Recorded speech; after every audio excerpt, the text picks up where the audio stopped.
నమస్తే, welcome to hit TV. నేను Naresh.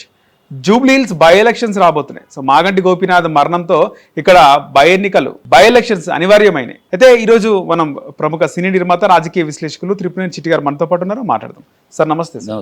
Sir, Maganti Gopinath గారు చనిపోయిన తర్వాత ఇంకా 6 నెలలలోపు ఎన్నికలు పెట్టాల్సింది. సో బై ఎలక్షన్స్ రాబోతున్నాయి.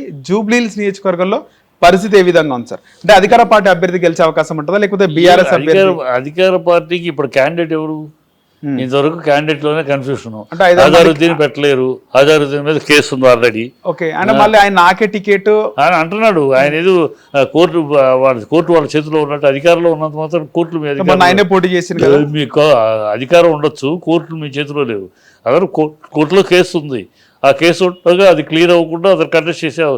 ఒకవేళ ఏదో మేనేజ్ చేసి పర్మిషన్ తెచ్చుకుని చేసినా అతనికి ఓట్లు వేసేవాడు ఎవడు లేడు. అంటే ముస్లిం మైనారిటీలో 130,000 ఓట్లు ఉన్న అజారుద్దీన్ మొన్నందుకు ఓడిపోయాడు. ముస్లిం ఉన్న మెజారిటీ ఉన్న చోట కూడా అతన్ని రాలా.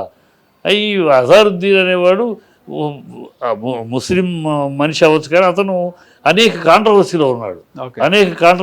అతని మీద ప్రజల్లో అభిప్రాయం లేదు. క్యాప్టెన్గా ఉన్నంతకాలం క్యాప్టెన్గా ఉన్నాడు.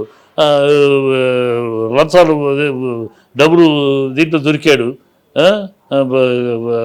క్రికెట్ బెట్టింగ్లు దొరకగానే నేను ముస్లిం కనుక నన్ను పట్టుకున్నాడు అని అన్నాడు. సో ప్రజల్లో అతను వ్యక్తిత్వం లేని క్యారెక్టర్, ఒక క్యారెక్టర్ లేని మనిషిగా ఎస్టాబ్లిష్ అయ్యాడు. చేసిన నాడు అతను క్యాప్టెన్ చేసింది ఇండియా. క్యాప్టెన్ చేసినాక నువ్వేమో అది సరిపోక పిచ్చేషాలు దీంట్లో బెట్టింగ్లు పాల్పడి దాన్ని నేను సాక్ష్యాధారాలతో పట్టుకుంటే నేను ముస్లిం కనుక నన్ను పట్టుకున్నానని పిచ్చివాగుడు వాగాడు. అక్కడే అతని క్యారెక్టర్ పోయింది. ప్రజల్లో జనరల్ పబ్లిక్లో వీడు యూస్లెస్ ఫెలో అని ఉంది. అందుకని మనం కూడా ఓడిచ్చారు. ఇప్పుడు అతను ఉనే పేరు వీళ్ళకేముంది, పెట్టచ్చు కానీ ముస్లిము హిందూ. ఇక్కడ దీంట్లో ఖచ్చితంగా బీఆర్ఎస్ని కొట్టే క్యాండిడేట్ లేడు. బీజేపీకి లేదు, కాంగ్రెస్కి లేదు. బీజేపీకి గతంలో కూడా బీజేపీ చాలా జూబ్లీహిల్స్ క్యాండిడేట్ చాలా వీక్ క్యాండిడేట్. యాక్చువల్గా last time BJP candidate sir, జూబ్లీహిల్స్కి నేను బీజేపీకి అడిగాను. బీజేపీ నాకు ఇవ్వకుండా ఎవరికో ఇచ్చారు. అది డిపాజిట్ కూడా రాలేదు. అది వేరే విషయం. నేను పని చేయలేదా సార్? బీజేపీకి పని చేయలేదా మీరు? ఇది మీరు అడిగినప్పుడు ఇవ్వలేదు, వేరే వ్యక్తికి ఇచ్చినప్పుడు మీరు పని చేయలేదా? నేను పని చేయలేదు. ఎట్లా పని చేస్తాను? పరుగు పని చేస్తాను. ఇప్పుడు గోపి నాకు బాగా ఫ్యామిలీ బంధువు కూడా అవుతాడు. అయినా సరే, బంధువు అయినా సరే ఎలక్షన్ సీట్ ఇస్తే ఫైట్ చేస్తా అన్నాను. వాళ్ళు ఇవ్వాల. ఓకే, సంతోషం. నేను కాబట్టి నా బంధువుకి పని చేసిన గెలిచాడు. ఆయనకు కూడా ప్రజల్లో అంటే పీజీఆర్ తర్వాత స్థాయి నాయకుడు. ఎందుకంటే ఎప్పుడు ఎవరు వచ్చినా పొద్దునే సాయంకాలం దాకా ఎవరు వచ్చినా మీట్ అవుతూనే ఉంటాడు.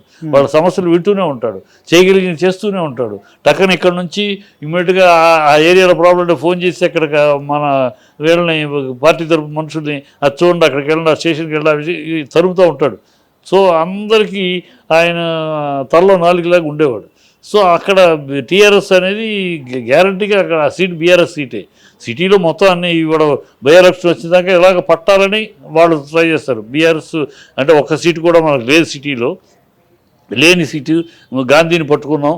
గాంధీ ఇంకా తేలాలి. గాంధీ ఆ పార్టీని ఈ పార్టీ ఇంకా గాంధీ అక్కడ ఇంకా పెండింగ్లో ఉంది. సో ఈ సీట్ ఎలక్షన్లో పట్టుకున్నామంటే ఒక సీట్ అన్న సిటీలో మనకు దొరుకుతుందని తాపత్రయం. ఆల్రెడీ సిటీలో ఒక బై ఎలక్షన్ లో కాంగ్రెస్ అభ్యర్థి గెలవడం జరిగింది. సికింద్రాబాద్ కంటోన్మెంట్ ఎమ్మెల్యే శ్రీ గణేష్ గెలవడం జరిగింది. సో ఇప్పుడు ఇది కూడా కాంగ్రెస్ పార్టీ గెలవాలా అని కోరుకుంటుంది. ఇంకా 2-3 పేర్లు కూడా వినబడుతున్నాయి కదా సార్ కాంగ్రెస్ పార్టీలో. కాంగ్రెస్ ఏ పేరు కూడా ప్రజల్లో ఉన్న పేరు కాదు. ఏ పేరు కూడా ప్రజల్లో ఉన్న స్ట్రాంగ్ పేరు కాదు. సో బీఆర్ఎస్ అభ్యర్థిగా ఎవరి నుంచి ఖచ్చితంగా గెలిచే అవకాశం ఉంటుంది సార్? బీఆర్ఎస్ ఎవరిని పెట్టి సానుభూతి ఇప్పుడు ఆ కుటుంబం తరపున మాగంటి భార్య లేకపోతే మాగంటి కొడుకు మరి కుర్రాడు భార్య అయినా ఎవరన్నా అంటే ప్రజల్లో మాగంటితో పాటు ప్రజల్లో మిక్స్ అయ్యి ఉన్న వాళ్ళు ఉన్నారు. వాళ్ళు ఎవరన్నా తెలిసి తమ్ముడు మాగంటి గోపీనాథ్ భార్యకి ఇస్తేనే సానుభూతి వర్కౌట్ అవుతుంది కదా సార్ ఎప్పుడు చూసినా బై ఎలక్షన్. ఆవిడ మరి ఎంతవరకు నుంచుంటో చూడాలి. ట్రై చేస్తుందని ట్రై కాదు వీళ్ళే అడుగుతున్నారు అమ్మాయి నుంచోమని. మాగంటి భార్యని అడుగుతున్నారు. బట్ ఆవిడ ఆలోచిస్తుంది. అంటే అవసరమా, ఆయన లేరు, ఇంకా నేను ఒక పిల్లాడు, నా పనులు భవిష్యత్తు చూసుకోకుండా ఇది అవసరం. కానీ అందరూ ఏంటంటే అమ్మ క్యాడరు క్యాడర్ మొత్తం ఆయన దేవుళ్ళగా చూసుకునేవాడు, ఆయన అన్ని మా అవసరాలని మనం చూసుకునేవాడు. సో ఆయన తరపున మీరు లేకపోతే ఎట్లా అని క్యాడర్ అడుగుతున్నారు. సో ఫైనల్గా ఆవిడే వస్తుంది. మాగంటి గోపీనాథ్ భార్యకి ఇస్తే గెలిచే అవకాశాలు ఉంటాయి. Sweep clean sweep. వీళ్ళకి డిపాజిట్లు కూడా కష్టం అవుతాయి. కాంగ్రెస్ కి డిపాజిట్లు ఉంటాయి. రైట్ సార్, ధన్యవాదాలు. హిట్ టీవీ యాప్, ఇందులో short news, live news, entertainment shows, movies, digital magazines తో పాటు మీ జిల్లా వార్తలను కూడా ఫ్రీగా చూడొచ్చు. ఇంకెందుకు ఆలస్యం, వెంటనే హిట్ టీవీ యాప్ ని డౌన్లోడ్ చేసుకుని ఫ్రీగా ఎంటర్టైన్మెంట్ పొందండి. Hit TV app. Hit TV app. Please download Hit TV app. Hit TV యాప్ని ఫ్రీగా డౌన్లోడ్ చేసుకొని ఎంజాయ్ చేయండి. మీకు నచ్చిన ఎంటర్టైన్మెంట్ కోసం హిట్ టీవీ యాప్ ని ఫ్రీగా డౌన్లోడ్ చేసుకుని ఎంజాయ్ చేయండి. హిట్ టీవీ యాప్ని డౌన్లోడ్ చేసుకుని ఆస్వాదించండి, ఆశీర్వదించండి. ఇంతమంది సెలబ్రిటీలు హిట్ టీవీ యాప్ ని డౌన్లోడ్ చేసుకోండి అని చెప్తున్నారంటే ఎంత మంచి యాప్ ఆలోచించండి. అమెరికా అమెరికా అమెరికా అమెరికాలో చదవాలనుకునే వాళ్ళకి విశ్వసనీయమైన పేరు మన శౌర్య కన్సల్టెన్సీ. UK లో 1 year masters, UK లో 1 year masters, 2 years work permit up to 5 years visa. Contact Saurya Consultancy. Contact 89851 89851.